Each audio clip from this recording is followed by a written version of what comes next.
1570, after years marked by tragedy and turmoil, Philip II of Spain entered into his final marriage with Anna of Austria, a young, obedient woman raised within the rigid Catholic Habsburg tradition. This marriage was not the grand spectacle that had defined Philip's earlier unions, but a quiet, strategic alliance meant to solidify the relationship between two powerful dynasties, the Habsburgs and Spain. For Philip, who had endured the heartbreak of 3 previous marriages, this seemed to be a fresh start, one not marked by passion but by the promise of stability.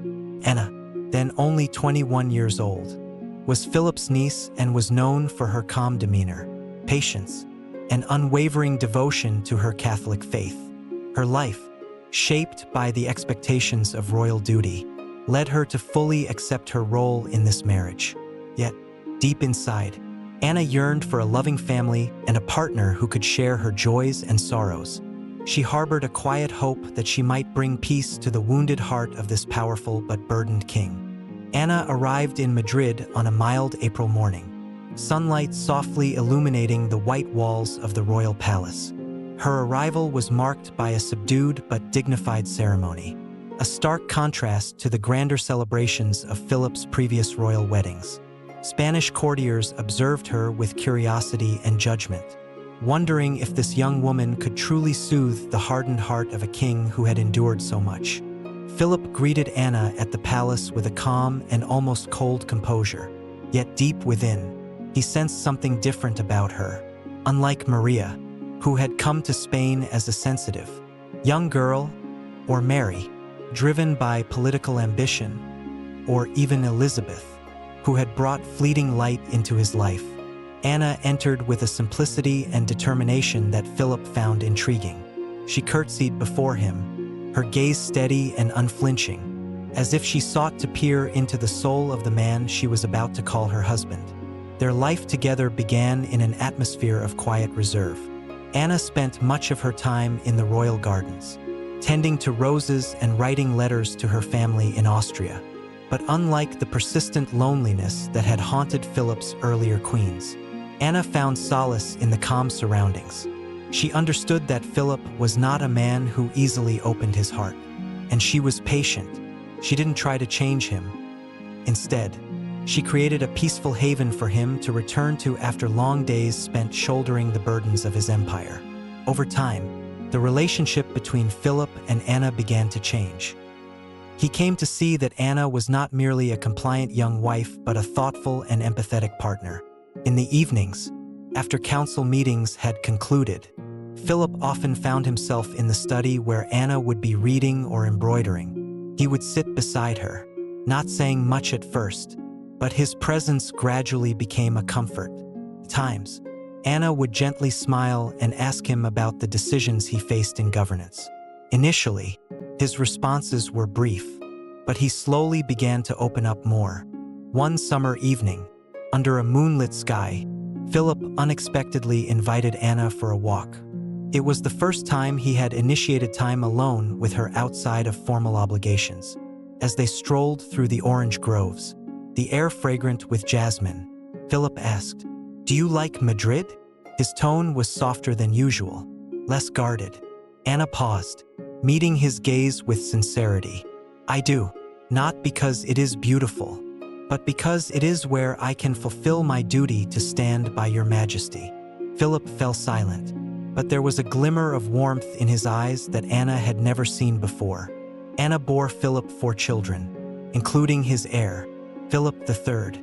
Every time Philip saw Anna holding one of their children, he felt a sense of peace he had long thought unattainable after the losses he had endured. Anna didn't just provide him with a family. She gave him a sense of simplicity and stability that had eluded him in his previous marriages. Though their relationship grew stronger, the royal court at Escorial remained a place of intrigue and political tension. Anna, with her gentle nature and sharp intellect, helped Philip navigate these pressures. She often advised him with a subtlety that even his closest counselors could not match. During one tense council meeting about handling an uprising in the Netherlands, Anna entered the chamber with a tray of tea.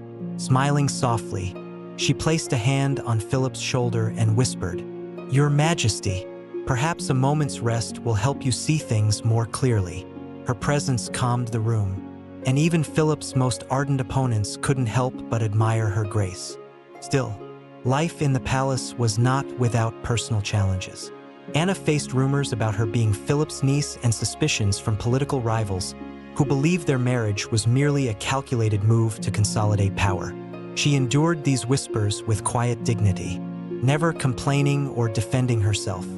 She trusted that her dedication to her family and her role as queen would speak louder than any accusations.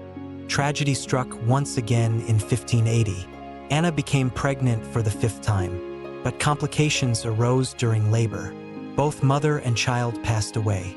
Her death was a devastating blow to Philip, who had believed he had finally found the peace and stability he had sought all his life. He stood silently by her body.